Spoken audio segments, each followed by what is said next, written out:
မင်္ဂလာပါရှင်ခေပြပြိုမေ channel ကနေပြန်လည်ကြိုဆိုပါရစေပြပြိုမေတို့လဆင်ရတီလာတဲ့ချိန်မှာဘိုက်ထဲကရင်နာတာအောင့်နာတွေကြောင့်တနေကုန်စိတ်မကြည်မလင်ဖြစ်ပြီးဘာမှမလှုပ်ချင်မကိုင်ချင်တာတွေဖြစ်ပူးကြမှာပါတချို့ဆိုရင်ဘိုက်အောင့်နာကအရန်ပြင်းထန်လွန်းအလုတ်ပြက်ကြောင်ပြက်ရတဲ့အထိဖြစ်ရပြီးအကိုက်ခဲပျောက်စေးတွေကိုပဲအားကိုးနေရတာမျိုးလဲကြုံဖူးကြမှာပါခေပြိုစီကိုပြပြိုမင်းလေးတွေကခဏခဏလာမေးကြပါတယ်ခေပြိုရေဆေးမတော့ပဲဘိုက်အောင်နာတတ်တာအောင်ဘယ်လိုလုပ်ရမလဲတဲ့ဒါကြောင့်ဒီနေ့ဗီဒီယိုလေးမှာတော့ဆေးမတော့ပဲနဲ့လဲတဘာဝအတိုင်းထိရောက်တဲ့နီလန်ကောင်းလေးချက်တွေအပြင်ပြပြိုမင်းလေးတွေသိချင်နေကြတဲ့အမေးများဆုံးမေးခွန်းလေးတွေကိုပါရှင်းပြပေးသွားမှာဖြစ်တဲ့အတွက်ကြောင့်မို့လို့ဗီဒီယိုလေးကိုအဆုံးထိကြည့်ပေးကြပါအောင်နော်ပထမဦးဆုံးတစ်ချက်ကတော့ရင်နှွေးအိတ်ကပ်ပေးရပါတိတ်ပံနေကြပြောရရင်ပြပြိုမေတို့ယာတီလာချိန်မှာတအိမ်ကသွေးတွေကိုညှစ်ထုတ်ဖို့အတွက်ကြွက်သားတွေကျုံရပါတယ်အဲ့ဒီခါမှာနာကျင်မှုကိုခံစားရတာပါရင်နှွေးရဲ့အပူချိန်ကတအိမ်ကြွက်သားတွေကိုပြေရောစေပြီးသွေးလက်ပတ်မှုကိုအားပေးပါတယ်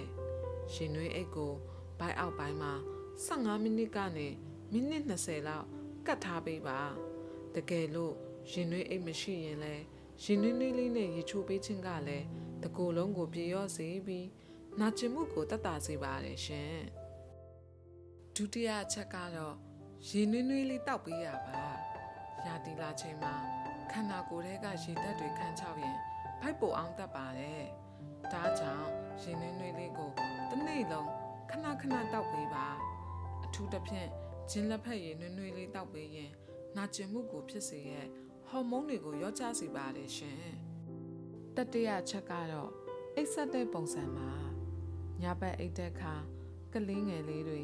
အမိဝမ်းထဲမှာနေတယ်လို့မျိုးဘေးဆောင်ပြီးဒူးလေးကိုရင်ပတ်နာထိကွေးထားတဲ့ပုံစံနဲ့အိပ်ပေးပါရှင်ဒီပုံစံကဝမ်းပိုက်ချက်သားတွေပေါ်ဖိအားတက်ရောက်မှုကိုအ ਨੇ ဆုံးဖြစ်စေလို့ဘိုက်အောင်နာကိုတက်တာစေတဲ့အပြင်ညဘက်မှာလည်းနှစ်ချက်အိပ်ပျော်စေပါတယ်ရှင်စတုတ်ထချက်ကတော့ပေါ့ပါလှုပ်ရှားမှုလေးတွေပါဘိုက်အောင်နေချိန်မှာငြိမ်လေးပဲနေချင်ကြပေမဲ့လမ်းလျှောက်တာမျိုးဒါမှမဟုတ်အကျော်လျှော့တာမျိုးလေးတွေလုပ်ပေးတာကခန္ဓာကိုယ်ကနေတဘာဝတိုင်းနာကျင်မှုကိုတက်တာစေရဲ့ဓာတ်တွေထွက်လာစေလို့စိတ်ကြည်လင်ပြီးဘိုက်အောင်နာတက်တာပါစေပါတယ်ရှင်အခုဆိုရင်ပြပြိုမေလေးတွေမေးလေးရှိရဲ့မေကွန်းတချို့ကိုဖြည့်ပေးချင်ပါတယ်ရှင်မေကွန်းနံပါတ်1ရာတီလာချိန်မှာခေါင်းလျှော်လို့ရပါသလားတဲ့ခေါင်းလျှော်ရင်သွေးခဲတက်တယ်ဘိုက်ပိုအောင်တက်တယ်ဆိုတဲ့အယူအဆတွေရှိကြပါတယ်ဒါပေမဲ့ဒါကတိတ်ပံနေကြမှန်ကန်မှုမရှိပါဘူးရာတီလာချိန်မှာတကူရည်တန့်ရှင်းမှုကအရန်အရေးကြီးရဲ့အတွက်ရင်းနှွေးလေးနဲ့ခေါင်းလျှော်လို့ရပါတယ်ရှင်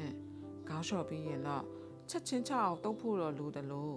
နွေးထွေးလေးနေဖို့လည်းလိုအပ်ပါသေးတယ်ရှင်မိကွန်းနံပါတ်2ဘယ်အချိန်မှာဆရာဝန်နဲ့ပြသင့်လဲ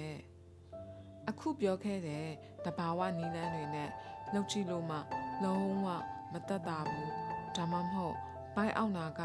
အရန်ပြင်းထန်လို့တတိလေးမတက်ဖြစ်တာမျိုးသွေးစင်တာအရန်များနေတာမျိုးရှိရင်တော့တအိမ်နဲ့ဆိုင်တဲ့တခြားယောဂအခြေအနေတွေဥပမာတအိမ်အလုံးတရာရှိမရှိသိရအောင်ဆရာဝန်နဲ့တေချာတိုင်ပင်ဆွေးနွေးဖို့အကြံပြုချင်ပါတယ်ရှင်ဒီနေ့မျှဝေပေးလိုက်တဲ့နီးလန်းတွေနဲ့မိကွန်းလေးတွေကပြပြိုမေတို့အတွက်အသုံးဝင်မယ်လို့မျှော်လင့်ပါတယ်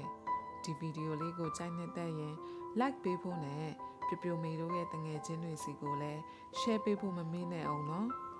နောက်ထပ်လည်းပြပြိုမေလေးတွေသိချင်တဲ့ကျမကြီးဗဟုသုတတွေရှိရင် comment မှာရေးခဲ့လို့ရပါတယ်